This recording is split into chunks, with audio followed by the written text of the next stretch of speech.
trong trái tim mình. Lang thang đi trên sân trường vắng, nhặt cánh phương hồng còn vương nơi này. Tạm biệt từng lớp học buồn giật chia tay rồi, cho tôi yêu thêm nơi này một chút thôi, để tôi nhớ. mai xa rồi sẽ nhớ nhau thật nhiều. Tạm biệt, lúc ta đi với nhau khi tan trường. tạm biệt, tạm biệt, mới là người bạn thân nhé. Tạm biệt, Xa rồi bạn đừng quên tôi. tạm biệt, tạm biệt nhé nơi này, bye bye. Khi bé rộn ràng khắp sân trường, là hè đến mang theo nỗi buồn hàng ghế đá. Bạn với tôi mỗi người mỗi phương trời, Dù buồn trong tim nhưng tôi gắng không khóc. Nước mắt đường tuôn trào khi xung quanh bạn luôn có tôi. Nhủ lòng hay vững tin trong đời. lang thang đi trên sân trường vắng, nhặt cánh phương hồng còn vương nơi này.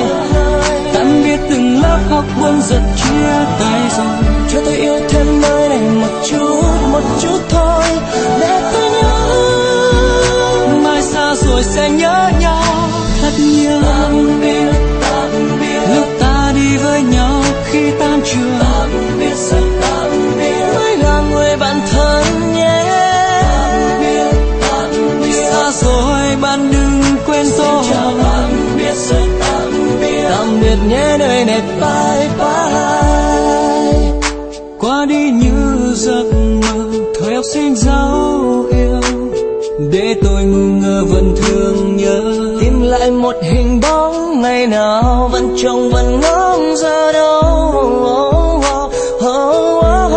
Sân trường giờ không một bóng, còn hàng ghế hoa tôi một mình lẻ loi. Tạm biệt từng lớp học buồn giật chia tay rồi, Cho tôi yêu thêm nơi này một chút thôi. Mai xa rồi sẽ nhớ nhau thật nhiều. lang đi trên sân trường vắng, nhặt cánh phương hồng còn vương nơi này.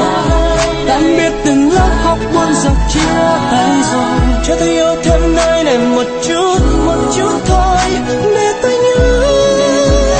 mai xa rồi sẽ nhớ nhau thật nhiều. Lúc ta đi với nhau khi tan trường, mãi là người bạn thân nhé. xa rồi bạn đừng quên tôi.